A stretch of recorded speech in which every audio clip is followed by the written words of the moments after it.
All right, I'm back, y'all. So, uh, yep, cool. All right, cool. We're back. All right, hey everybody. All right, it's time for our study group time. Yay, study group. All right, cool.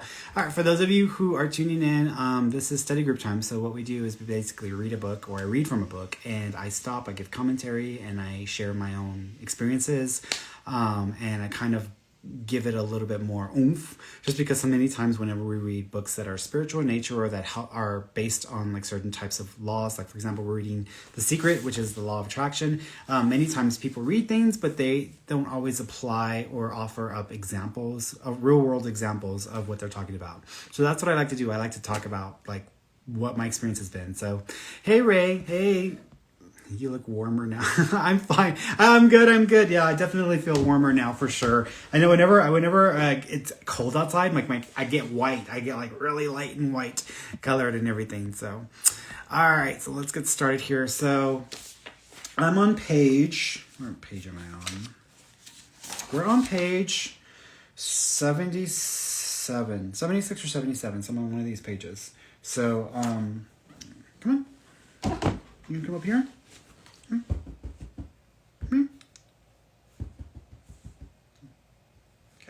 All right. So I'm on 76 or 77. So that's what I'm on. So we'll start there, and then I'll stop and make, like I said, I'll make my commentary. Let me like position myself so I can get comfortable here.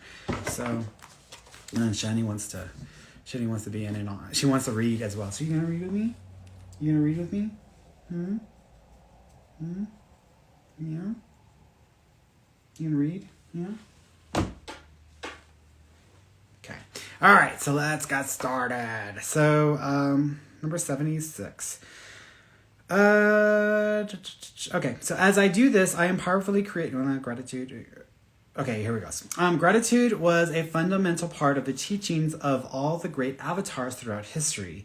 In the book that changed my life, The Science of Getting Rich, written by Wallace Wattles in 1910, gratitude is its longest chapter. Every teacher featured The Secret uses gratitude as part of his or her day. Most of them begin their day with thoughts and feelings of gratitude. Joe Sugarman, a wonderful man and successful entrepreneur, watched the film The Secret and contacted me. He told me his favorite part was the gratitude process, and that his use of gratitude had contributed to all he had achieved in his life.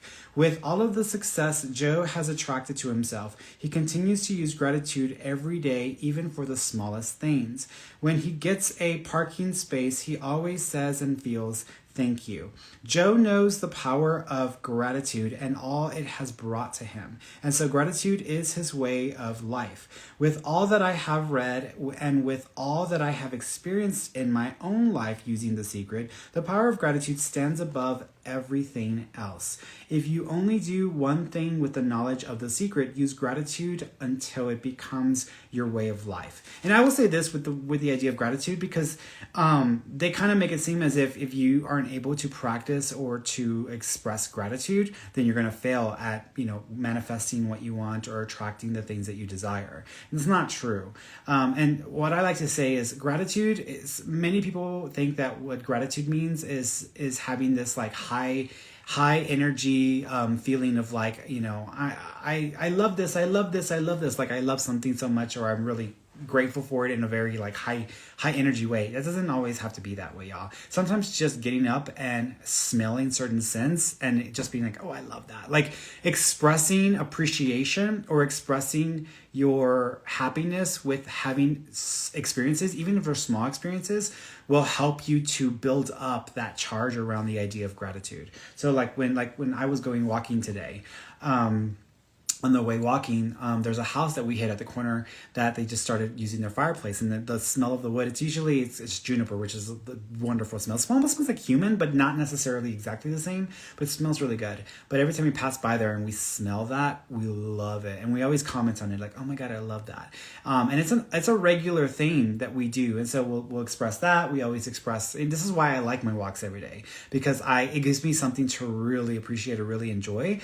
If I just just want to walk. And so for me, it's the little things. Like right now, Shani, you know, she's being sweet and she's being nice. And so she's being very lovey-dovey. And so I'm appreciative of that. I'm appreciative that I have the ability, because I run my own schedule and I have my own business, that I can, if I'm running late, that's okay. I will work through it, you know, and I will make, you know, I'm not going to fall apart if I'm a little late because I'm my own boss, right? But it's something that I appreciate. So it's the little things that you learn to appreciate. So if you can just come to a place of peace about your life and where it's at, wherever it's at, you don't have to have ideal situations or circumstances, but wherever it's at, if you just have peace about your life and then you have appreciation for the little things, that's basically the same thing as this idea of gratitude. Now in the book, they're like, you know, make a list every day and go over everything in your list and just stop and feel and go, I'm grateful for this. Like, no one's going to do that. So I actually like real world experiences and I incorporate it into my everyday life. So just look for little things to be appreciative of. If you wake up in the morning and you're usually like a raging bitch, then you need to work on that. And the way you work on that is not by not being a raging bitch. The way you work on that is by waking up and giving yourself something to experience when you wake up that will help you to feel more at peace with life, or help you to, or give you an opportunity to acclimate to being alive, being in a physical body, and then having something to look forward to. It is a lot easier to be at peace inside and to just appreciate when you just feel okay with life. It's better to feel okay and at peace with life than to feel the ongoing feeling of suffering and pain, and you object to things in life. And so you kind of need to work on like coming to peace and filling your morning up or your start of your day with just the little things that may make you feel a little bit better. So for me, it's like getting up, you know, feeding the girls, playing with Mama Cat makes me feel better. Having my first cup of coffee makes me feel better. You know, little things like that. Reading a book, I started reading the book. I stopped watching the news. I haven't really seen the news on a regular basis anymore, just because it's just like, I ain't doing it. It's like, I'll do it if I have to, but it's like, I ain't doing it. And so like sometimes you just have to like reduce the things that don't make you feel great or that get in front of you feeling more at peace, and then you rework your day and you start off feeling that way. And that's a great way to start the day, but that'll help you. It'll shift the energy so you start off on the right footing. As soon as you start to feel different about what you already have, you will start to attract more of the good things, more of the things you can be grateful for. You could look around and say, well, I don't have the car I want. I don't have the house I want. I don't have the spouse I want. I don't have the health I want. Whoa, back up. Those are all the things you don't want. Focus on what you already have that you're grateful for. And it might be that you have the eyes to read this. It might be the clothes that you have. Yes, you might prefer something else, and you might get something else pretty soon if you start feeling grateful for what you have. Many people who order their lives rightly in all other ways are kept in poverty by their lack of gratitude. Here's an experience that recently happened to me. So let's use my cell phone for example. So I have like, my phone is like an 11 Pro, and I got it like a couple years ago. Like, well, when it first came out is when I got it. So it's been a while, right? So, and I'm not the kind of person that wants to buy a phone every, you know, the phone that we had before, or that I had before my 11 Pro, which is the iPhone, was the 6, which was like iPhone 6. So it's not like I'm not one of these people where I have to get an iPhone every freaking year. Like I feel like it's just a waste of money. And not only that, I like to pay for my stuff outright. I don't really like to have an ongoing payment for stuff anymore. Just because it adds to your stress. When you feel like you have an ongoing thing you have to pay for, it stresses you out. It's better to just like, if you can pay something outright, so that way you don't have to worry about the ongoing cost of whatever it is. But anyways, back to the story. So our service has been with AT&T, and we had thought about when we first moved here to New Mexico, because in some of the higher places or in some of the spots in New Mexico, we don't have coverage just because the network isn't going in through some of the mountains and stuff. And we like to have coverage. And there's a little town that we go through that's up in the mountains that I never have coverage up there. So I never have a signal up there. But it's nice, right? So we thought about it when we first moved here. We were like, nah, you know, and I didn't really want to go through all the trouble, because it's just a lot of trouble to change your line over and to do this and do that. And we've been with AT&T for like 15 years, 15 plus years. So I was a customer for a long time. And then with all this stuff that's coming out with AT&T and all this, BS and them, promoting an atmosphere of misinformation and all this other stuff. For those of you who are watching, you're already going to be, you might as well get off, because I'm just mentioning that you're going to be like, oh, he's not my kind of person. But anyways, so I don't really care. Like, I feel like when people act up or companies act up, there's always consequences to your actions. So if a company is operating in a way that I don't agree with, or if there's a lot of promoting of things that I don't agree with, then my opinion on how to deal with that is, okay, well, then cut off their money flow. And so that's how I handle things. And so for me, it's like, well, I don't agree with this. I don't like this. And so I'm just going to go ahead and like switch my service over to Verizon, right? Not that Verizon's like a perfect company either, but it's just a statement, right? It's like a point that I'm making. Anyways, so this was a perfect opportunity for us to change over from AT&T to Verizon. I wasn't going to get a new phone. I was actually going to keep my phone because my phone works just fine. I mean, everybody, you can. There's always stuff you wish was different or whatever. But I was going to get my partner a new phone because when I got my phone, I had asked him, hey, I'm going to get the latest model. Do you want it? And he's always very modest, like, no, I don't want all that. I don't want all that. Just give me like just one that's okay or whatever. Like, okay. So I got him I think I got him like the 8. I think I got him the 8 one, or the XS. So I got him the iPhone XS, which was like 2 or 3 like levels beneath the one that I had. And it's funny because when I got that, he was like, why'd you give me this one? Why didn't you give me the one you got? I'm like, you told me to get you something, but basic. You want a basic bitch. I got you a basic bitch phone.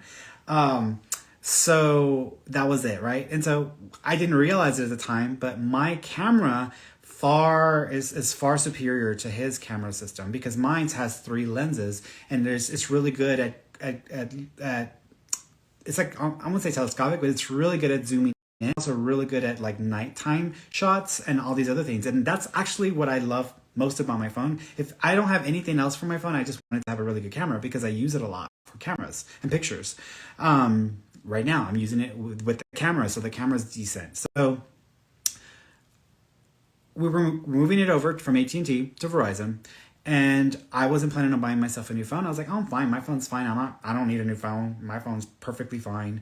I'm very happy with it. So I wasn't planning on getting a new iPhone, even though we were going to switch over, and they were saying, come over or whatever. So, but I was going to get him a new phone because I was like, you should get a better phone. So I'm going to get you a better phone than mine. so you can have a better phone than me for a while. And so once we decided to switch over or change, it was interesting because I kept trying to like make the arrangements online, and I was having the hardest time with the system, and it just wasn't cooperating with me. And then there was some issue where I ran my credit twice. My credit was fine, it's good, but because there was like a dual application, it was like blocking me out. And I was like, okay, so I'm gonna have to call somebody. And so I finally got on the phone, called them, and the guy took care of it like within 15 minutes. And he's like, okay, here you go. So even though I hadn't planned on getting a new phone, and I was expecting that we were going to have to pay a little, because Verizon is more expensive than AT&T because of the coverage, but I was expecting to have to pay $40 or $50 more than what we pay now.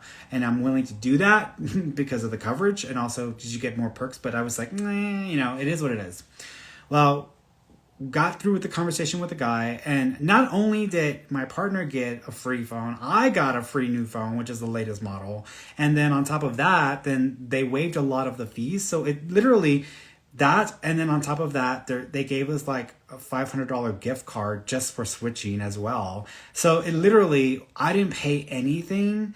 And in fact, I made money off of it. So I kind of made money off of the switch, and I got the free phones, and they're the latest iPhone models. And on top of that, like, because it's only going to be like $20 more than what we were paying with AT&T, and the extra money, I'm just going to like put that towards the bill for a year or two. That pretty much will help to kind of cover the offset of that. So it's going to be like nothing's changed for me, but it's better. So it's like it worked out, and it actually was really cool, and it didn't cost me anything, but I was fine with not wanting all of these extra things. I just was going to get him a phone. I was fine doing something for him, and in the process I benefited from it myself, and I also got blessed out of the situation, and then we made money off of it. And on top of that, which I've never heard of people making money off of switching their phone lines, but whatever.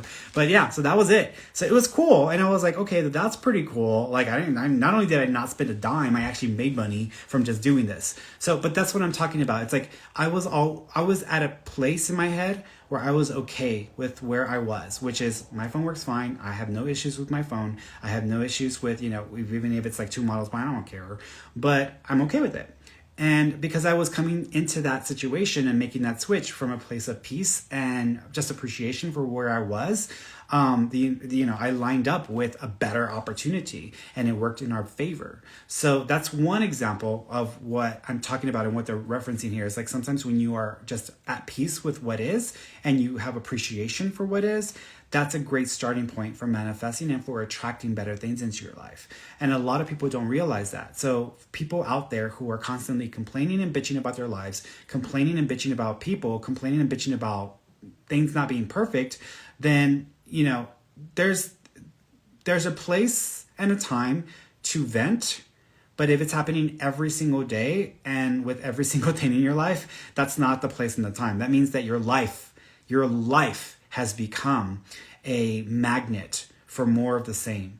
And so in order for you to really shift things in your life, you have to start with your state of mind first, your state of being, because that sets the stage, it sets the standard for what the universe is going to do to cooperate with you, to collaborate with you in manifesting and in attracting things into your life. So you have to get to a place of peace and acceptance and be okay with what is and just appreciate whatever you can. And then that's where you start. Not, my life sucks, I'm being positive and I'm wishing for, a new car, or I'm wishing for a house. Like, that's not the place to start, because at that point you already basically just like set yourself back, and you're essentially going into that already not only with the opposite of what I'm suggesting, but you're actually going into it with drawing in more of the same. Because what's going to happen is you're going to expect or think that the universe is suddenly going to miraculously bail you out of your struggles,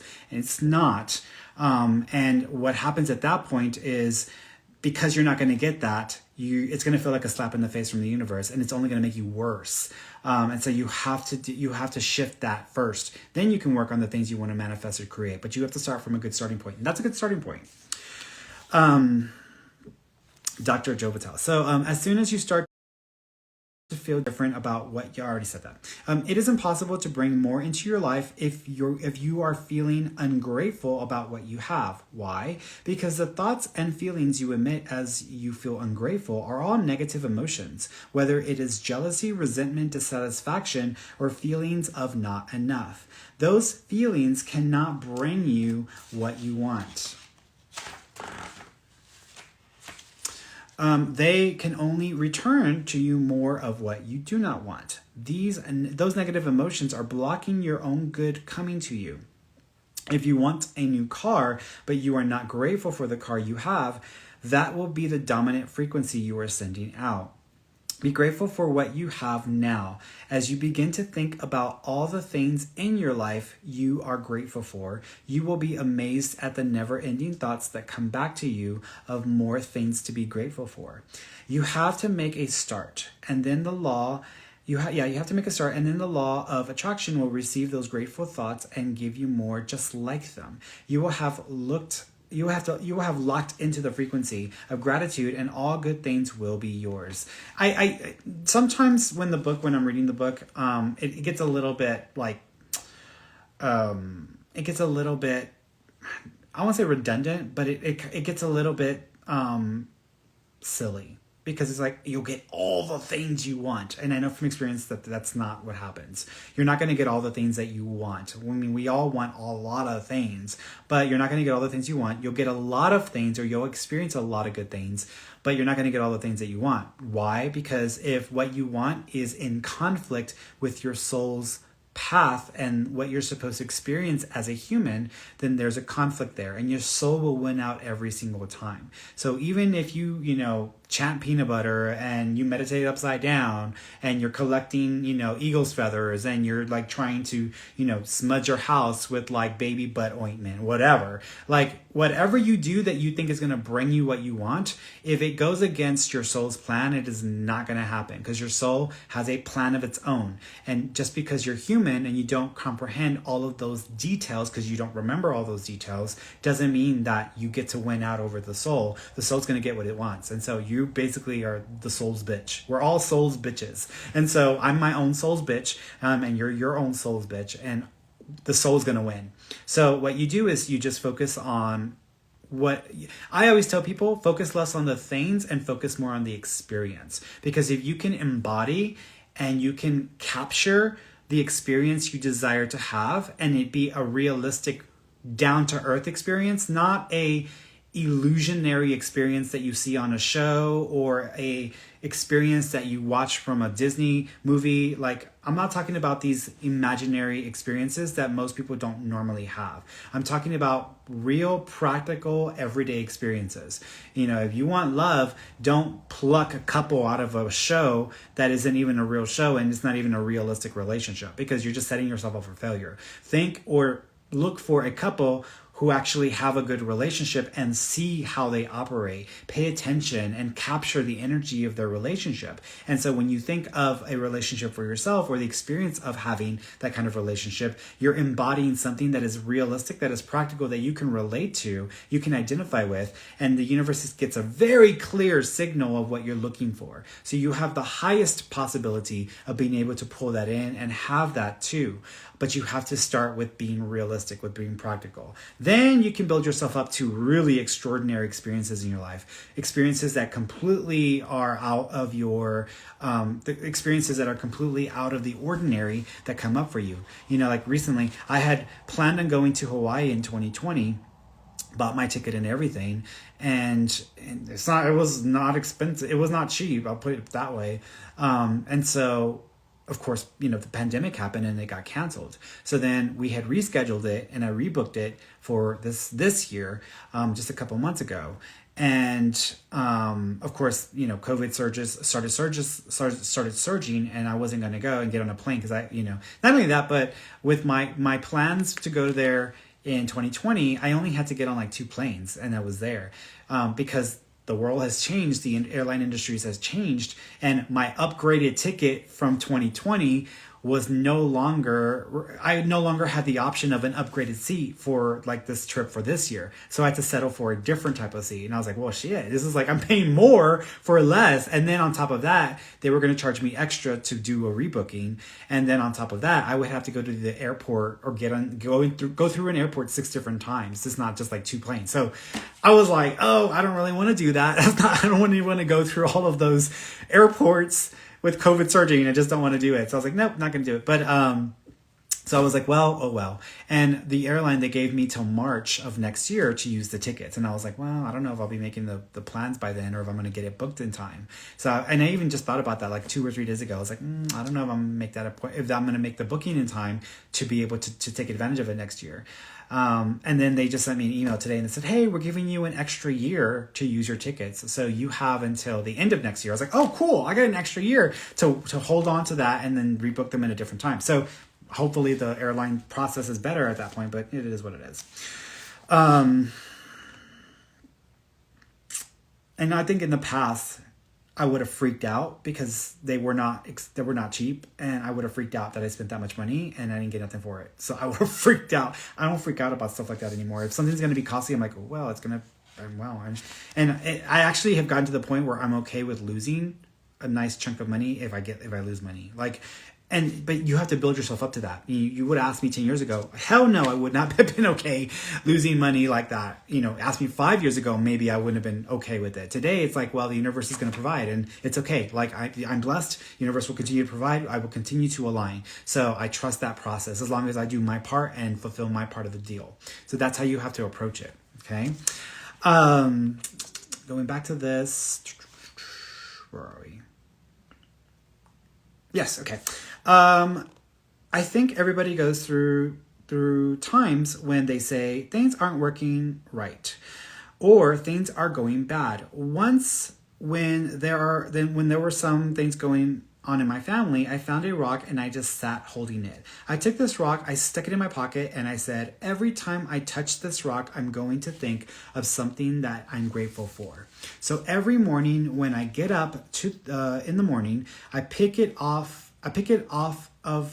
I pick it up off the dresser, I put it in my pocket, and I go through the things that I'm grateful for. At night, what do? I empty my pocket, and there it is again, which is that's a good, I like that, and I appreciate that, because that is a good reminder. And sometimes we have to remind ourselves, we're so used to and so conditioned to being mean to ourselves, to being cruel to ourselves, to just trash talking ourselves.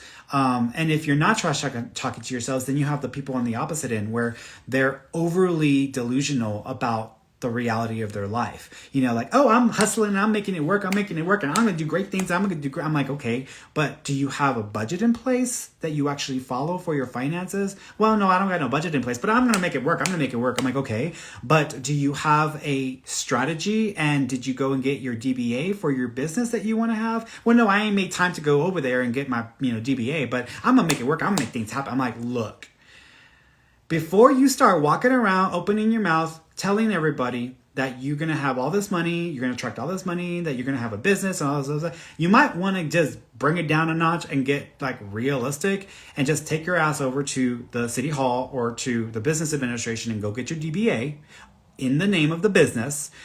Get some cards, start offering your services, and then you can call yourself a business. Instead of walking around, spending time wasting, just talking about what you're going to get, what you're going to have, none of that. Just bring it back to reality and focus on what you can do within your power. And if you're not doing the basic things within your power, you trying to attract all of these incredible things, you don't deserve it, because you're not even willing to lift the finger to help the universe and collaborate with the universe and create the life you want. So you got to start by taking responsibility for what is your responsibility. So if you are trying to be a millionaire, you're trying to attract $1 million, before you even think or say the word million, you need to get on a budget plan. You need to pay off some of your debt. You need to start working on your credit. You need to start getting better at how you're spending your money. You need to start realistically living, not paying for more than what you can afford, realistically living. Because if you bring it down, yeah, you might get a shock of reality that you can't afford this or that, and you've been living and telling people like you had all this money, or you've been doing it for show, but it is not real, and it is not helping you feel better. In fact, when you're not talking about having all this money or attracting all these millions or whatever, you're sitting in your spot and you're stressing out over the money you owe. And that has a lot more power, and it's going to carry a lot further than you having 2 or 3 moments in the day where you're telling people you're going to have all this money because you're attracting it with the law of attraction or with positive thoughts. Don't work that way. Get realistic. And not only that, people who have been able to attract $1 million or won the lottery, but had the same mindset that I just described, they usually, and you look at it statistically, people who win the lottery are usually in debt, or they are bankrupt within 5 years. So if you look up the statistics, most people don't hold on to it because they never learned how to begin with. So you have to learn to value and appreciate what is. And then you have to, and then that's it. And then you can get on a roll with it, which is what I did. I got on a roll with it, but I handled business first before I started going off and telling people I'm blessed and all this other stuff. I am blessed. Life does provide for me. I am very lucky to have the life that I have and to be able to do what I can with my business. But it's not like I just started talking about it and did nothing to follow through. I took actions and steps to make that happen for myself. So, and it's a lot of work, just so y'all know, like undoing a lot of that conditioned thinking when you come from a place of poverty, which is where I came from. When you come from a place of poverty, undoing that conditioning is real work, and it takes a lot of work. So I'm just going to tell y'all that right now, for those of y'all that do not realize that. And for those of y'all who want a business, doing your taxes as a business owner is not fun at all. And I pay someone to do all that for me, and I still don't enjoy it. So no, you got to get realistic. But that's something that I did when I was thinking and imagining having my own business. I didn't just imagine the ideal experience of having my own business. I knew enough people who own their own business at that time that I also incorporated some of the stress that they had, because I wanted it to feel real and practical. I didn't want to kind of live in a delusionary, imaginary world of like, oh yeah, I'm gonna have my own business and I'm gonna have my own hours and I'm gonna have all this money and everything's gonna be great. No, it's just no. Life is still life. You still got stuff to deal with, y'all. I'll stop there. That's a good stopping point, because I want to read some of y'all's questions. So Very brave. I love and appreciate how real you are when you give advice. I definitely need to hear it. Well, thank you. I appreciate that. Yeah, sometimes I feel like I'm way too blunt or way too honest, but then it's like, well, I can't hide anything because I'm blurt it out or I tell everybody everything. It's my mom. I get it from my mom because you can't tell my mother a secret. She's gonna blurt it out and everybody else is gonna find out before the person that it has to do with finds out. So that's where that comes from. But I use it to my advantage. Like, okay, I'm gonna be honest. If I can't keep secrets, then I'm just gonna blurt out my life, right?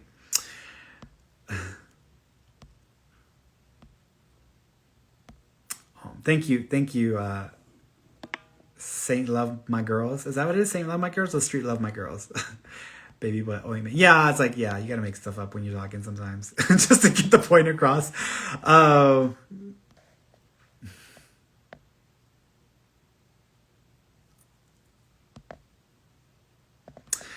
It's interesting. How do I get to peace at work with as a teacher? It's rough right now. Yeah, I can understand that. Here's the thing, y'all. Everybody's life is different. Everybody's going to be approaching this in a very different way, right? I am in a very different mental space from someone who is having to deal with a lot of like drama or a lot of trauma, like if they were a nurse or if they were a teacher dealing with school and some stupid parents and kids, like there's a lot there. And then on top of that, you have to deal with coworkers as well and et cetera. But everybody's life is different. Everybody is not going to have the same opportunity to be able to utilize these skills and utilize these techniques in the same way.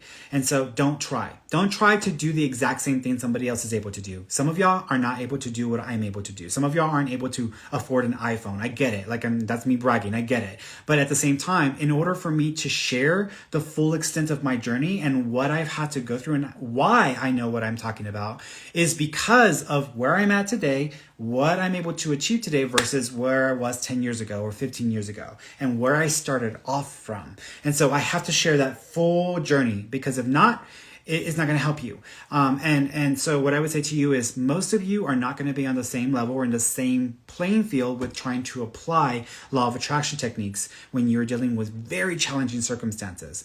But everybody has the ability to stop, look in your life and look at the things that are working.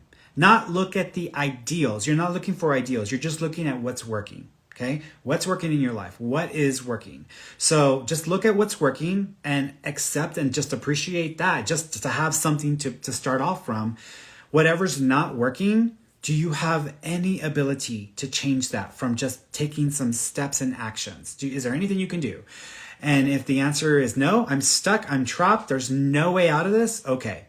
Then you need to find a way to come to peace and accept that. Because if you can't change it, which in most cases you can change it. In most cases, you can change it. But in the few instances where you can't change it and there's absolutely nothing that can be done or nothing that can be changed, then at that point, you no longer need to stop trying. You no longer need to keep trying to change everything with the understanding that it's not changeable. You need to accept it. You need to accept what is and make it work for you or allow it to no longer be the source of your suffering. And so if we sit all day and we constantly think about what we hate or what we do not like, it will produce suffering for us. If you become more present or you just take it one day at a time, one moment at a time, then and you don't use up all of your extra time with hating your life, then you will feel less suffering. Feeling less suffering is a point. That's the point. And it's a change from feeling suffering all the time. So when I used to work at Starbucks, I didn't really care. I don't work at Starbucks. Like, I don't want to be smelling like burnt milk and spoiled milk and coffee all day long. My partner liked it. I didn't care for it. But, I didn't want to work at Starbucks. I mean, it's like, and it's funny because I think it's Starbucks and, I remember back with Starbucks when I used to work there and I would hire people and, they make the little pamphlets for people coming into the, the company. It's like, everybody loves, this is the best job ever. And like, people like, this is their life. I'm like, nobody wants to work at Starbucks. Like everybody, if they had a choice, they would rather do something that they really enjoy. Maybe some people might enjoy it, but that's that's not what they want to do for the rest of their life. So this is not the end all be all job, y'all. You know, this is just a job that most people are working to pay for their bills, pay for their schooling, or finish school. You know, some people may have to pay it as a second job or a third job to afford their life because, you know, the minimum wages need to be, you know, increased. Some people gotta people gotta like work 2 or 3 different jobs just to pay for shit.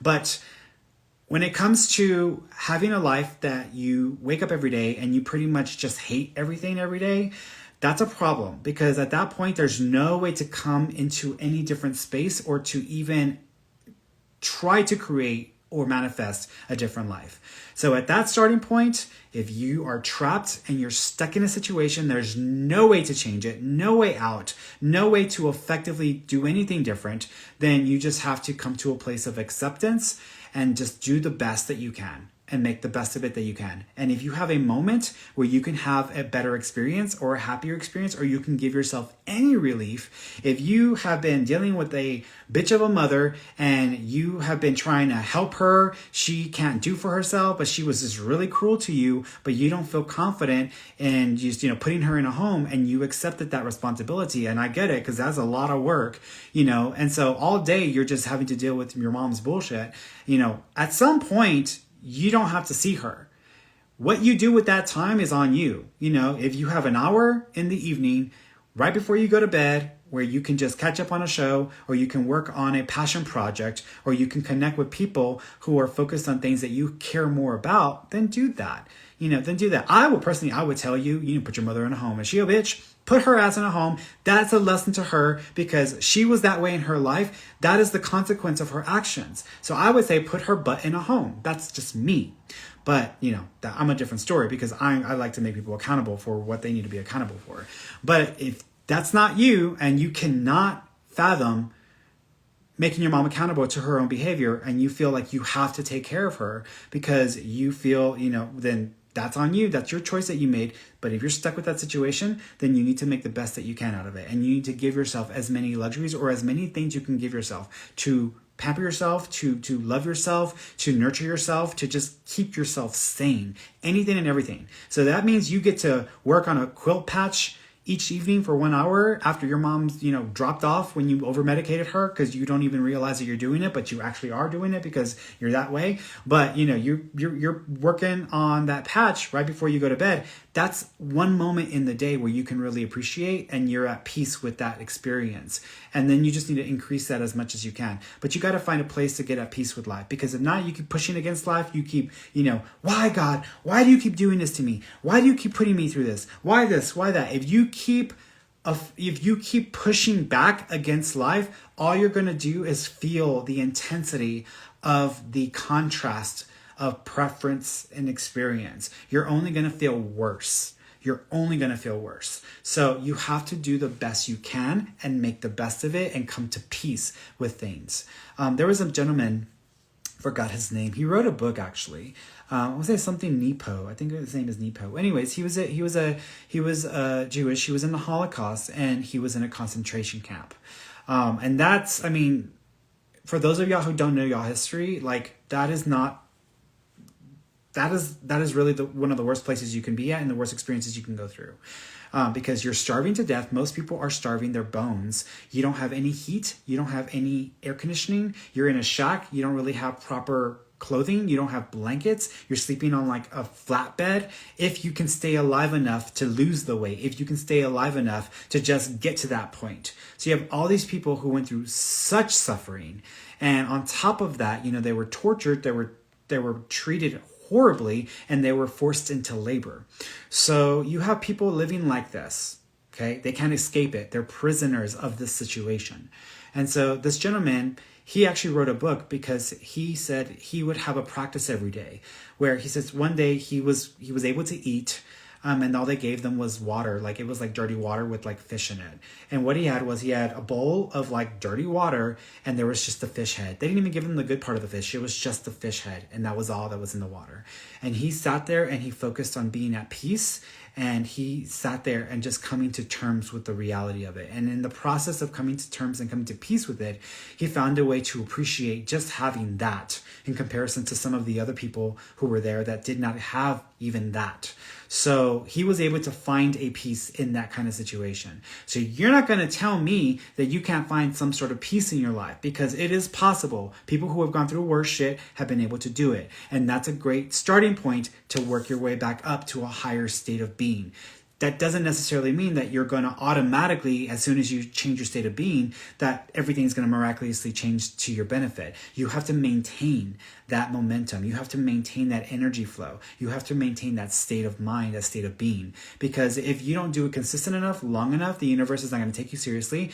The creation is not going to take you seriously, and nothing will change. You're not investing any real energy, manifestational energy into a change in your life. You're just simply like having a moment, and then that's it. The next day, it's not like things get suddenly better. You have to maintain it and consistently do it. It takes about 30 to 90 days for people to start seeing changes in their lives, but there will be change. And things will improve as long as you have faith that what you're doing is leading to something that is going to show up at some point, and you just stay consistent with the work.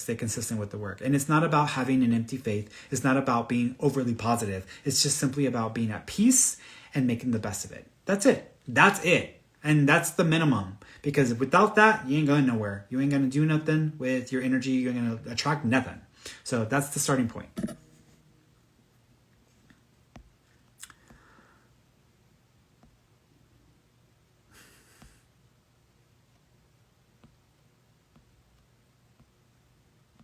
He says, we got a free phone because of 18 years with them. Yes, that's how we got a free phone too. Literally exactly what happened to us today. Yeah.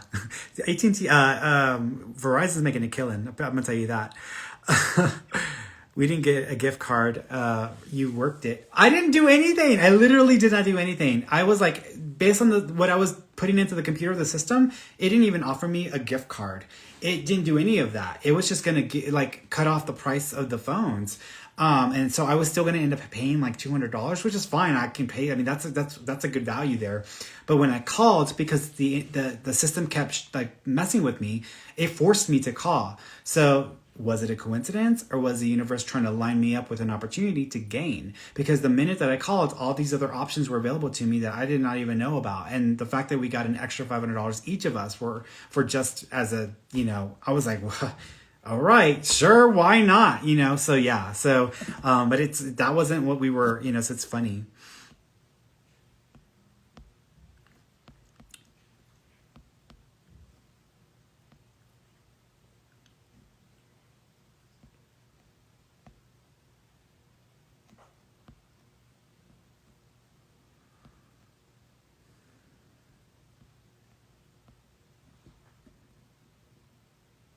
So, grief, how to get through extreme grief.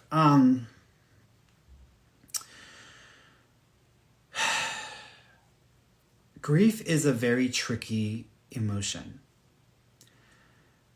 because grief does two things. It causes you to feel suffering from the loss of something that was a constant for yourself. And, grief can come from losing people. It can come from losing animals. It can come from losing your home. It can come from, losing a relationship. Grief comes from a lot of different things.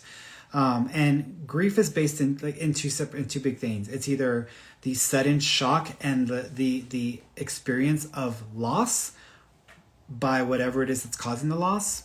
And if it's a person or an animal, it takes time to adapt and to accept and come to peace with that. And some people grieve for their entire life. And when I say grieve, I don't mean like they spend every day crying their eyes out. I mean, they feel the loss throughout the rest of their life, but they've gotten to a place of peace and found a little balance there. And it takes time. But the quickest way to that place of coming to peace with and having some sort of balance is by accepting the emotional experience of grief, allowing yourself to go to the darkest place of it and keeping yourself aware of what you're experiencing so that you don't hurt yourself. And so sometimes the pain is so intense and so immense that it can overwhelm you.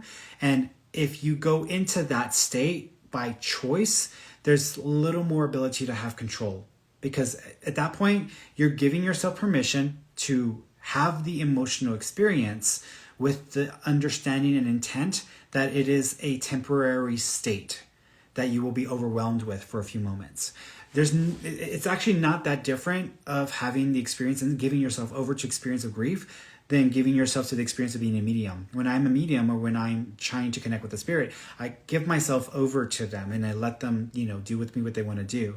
And so I'm giving myself over to the process. And sometimes I experience things I don't really care to experience, or I experience things I don't want to, but I understand that there's a reason for this, and this is going to help someone, or this is going to get me through to the next level of this connection or communication. So when you're grieving a loss in life, you have to come to a place of peace and acceptance about it, but you get there by accepting grief, by coming to terms with the experience, the emotional experience of grief, by being okay with having that pain and feeling that loss to the deepest, fullest extent that you can. Then, once you've given yourself a moment to have that, then you can pull yourself back to more of a balanced place. And you might do it several times. Like once when I got out of a relationship and my ex and I broke up, I kid you not, this was my day. And I was working 2 jobs at that time. So I would get up in the morning. It was quiet. It was dark outside. I felt empty,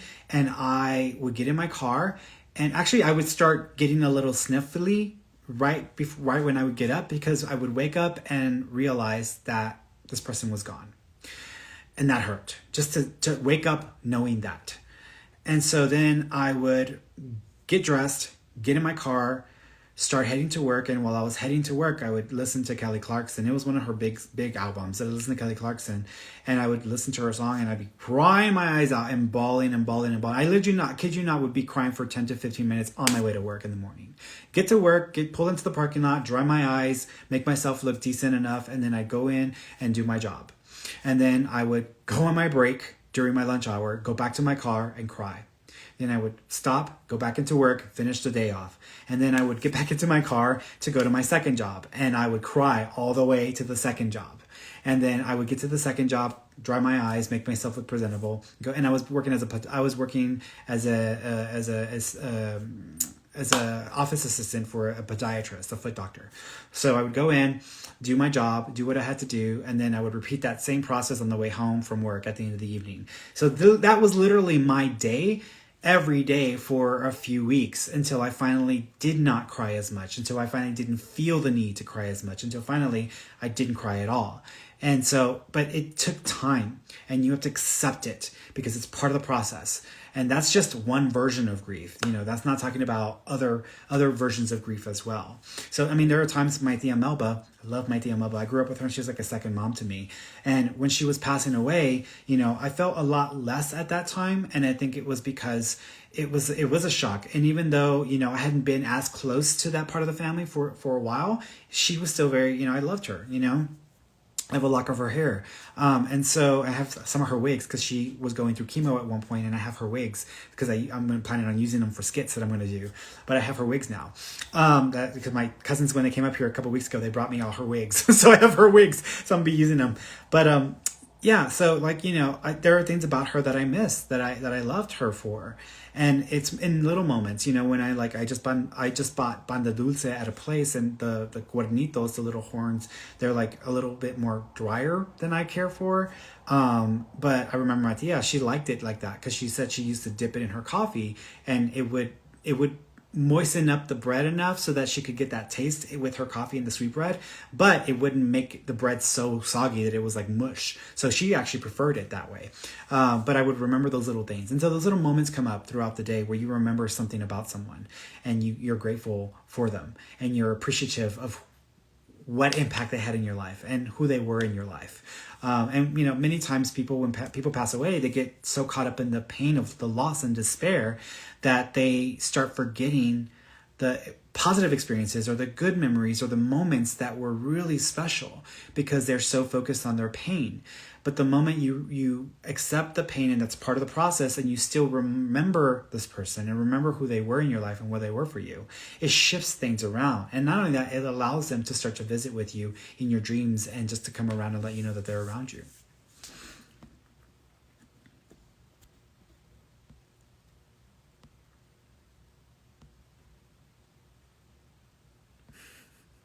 See, Lizzie, she's like, she got all these extra cat food. It's like, yeah, cat food is expensive. I'll tell you that. Like, I used to buy the cheap cat food. Now I buy like really expensive cat foods because they're older and the girls, they both have like digestive issues. So I buy the like, more expensive cat food.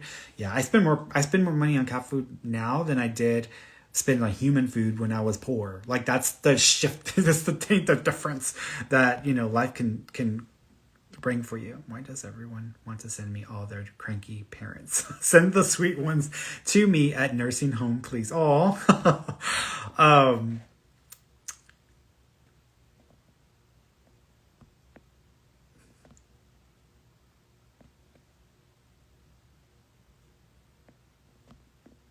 Viktor Frankl. Yeah, I think it is Viktor Frankl. Yes, man's search for meaning. Victor. Yes, that is. I think that is it. Something I'm really bad at, like remembering things. Yeah, this has been an issue for me forever. So like when I used to work at Starbucks and I was a manager, like I get new people and they tell me their name. I don't remember their name. I'm like, hey you. So I literally called people hey you for weeks, sometimes months before I would remember their names, just because I don't remember names very well. Which is surprising and shocking to me that I'm able to bring through a name when I'm doing a mediumship session. Which is like for me, it's like I can't like and like people don't realize like in my head I'm like, oh my god, I can't believe I got that specific with that name because I don't remember people's names. Like I just say hey you. So it's funny.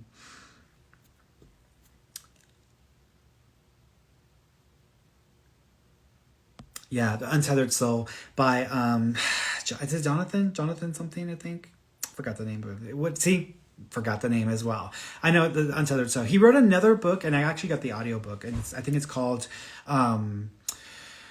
Untethered Soul was the main one, and then there was another one that was about like going with the flow or like not fighting things or something like that. I forgot the other one.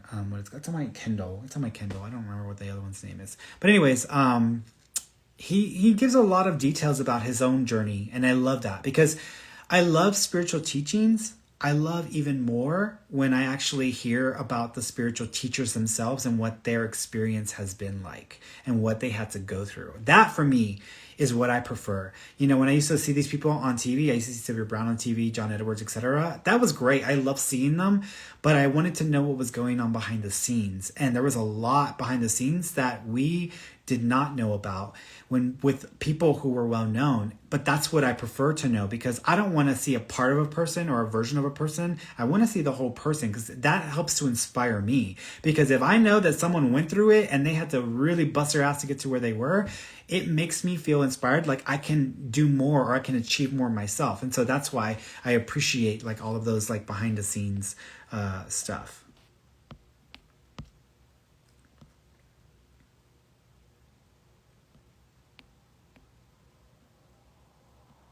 It is. Thank you, Lenny. It is treating me well. Thank you. I did have a little bit of a rough period earlier today after that Spanish reading that I did. Not the one during the live, but the one before, just because I was having such a hard time communicating all of the information coming through from Spirit in Spanish. And I was having to like find a way to say it in a different way. And sometimes when I would say it in English, it was just still not sounding right because I was getting caught up with the Spanish part of it. So I was just like, oh, and I was getting so hard on myself and I was so mad at myself because I was like, I wish I would have like, you know, either had more time or I wish I would have been a better speaker, a better Spanish speaker, which I have the app. I was trying to like help myself get even better at it.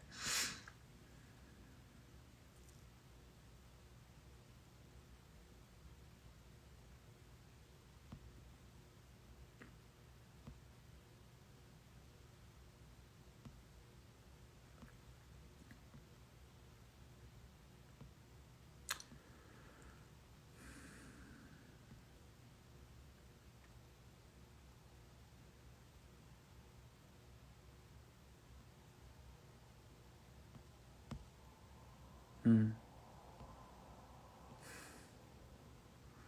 Michael Singer. Yes, Michael Singer. Why did I say Jonathan or John? I was like, what? Michael Singer. Yes, there's another, is the other book as well. The other book is actually my favorite because he goes through the process. Basically the book theme, the other book that he wrote was him trying to basically completely devote his life to meditation. And every time he would start to create a process and he would start to get into a flow of all he was doing every day was meditating and then going to school and being a professor. He wouldn't even shower. Some days he stank, he said. So it was an interesting dynamic that he was sustaining for a while in his life, but he was trying to basically just spend all his free time in meditation to be connected with source, which is a lot of time of meditation. And I know because when you get to a place where that's all you're doing is meditating, it's a completely different state of mind and a state of being. And in some ways it's good and in some ways it's not. Because I went through that. That's how I had my first real psychic awakening, is when I was doing that a lot. Where I was able to do more or cause more effect on it myself. But everything is nerve-wracking. Like when you're meditating and you're in presence and you're just there and you're just, anything outside of that state feels like a nerve-wracking experience. I remember once I was meditating in my old office in the house in Houston. And my partner, he just didn't understand that. And he was upset with me over something. And so I was in the middle of meditating. I got to that moment of that place in my mind, and then he opened the door, and it's not like he threw the door open, he just opened the door, but with an attitude, and it felt like this loud banging sound, even though it was just the door opening. And then he started talking to me, but the energy that he was talking to me with felt like knives coming at me. It was really intense, and it feels really intense. So a lot of things you're more sensitive, it feels more intense if you are doing a lot of meditating more than just a few moments throughout the day. So it can get once you get into a flow of meditating, it does become addictive, and you don't really want to go back to life, but you're here, you're human. So it's you have to choose. Do you want to just go off somewhere and be alone and away from people and do that? Or do you want to be a participant in this world? You can have both. You can spend some time doing that and some time doing this. But if you just do all that all the time, you pretty much have stopped really engaging with the rest of the world. And if you don't do that, or you don't have moments where you can come to a place of peace and be present, then you get too caught up in the drama, and then you get too caught up in being human. It's not all that. Rochelle's it's not all that. It's not all that. She's like, I hope I get there. I'm like, your life ain't gonna be perfect when you get there, girl. I've been there plenty of times. They didn't do anything better for me other than just make me more sensitive. That's all it did. And so no, for me, having a walk in nature feels better than trying to meditate. It really does. Just because mentally you're just very present and aware, but there's only so much you can use from that state in your real life. And so I would just say it's not go off somewhere. It's okay to go off somewhere. It's fine. That's why I'm here out here, away from a lot of people, because I needed to be off. When I'm not on here on camera, I needed to be off in a way. So it's okay. I want to experience it. Girl, it literally is not all that. And it's great, but it's not the end all be all, in my opinion. Okay. Let me go over here. You got there's a lot of trolls in the Facebook and in, Facebook and YouTube. There's a lot of trolls in there. Hey, I'll read for you. Yes, I can see your comments.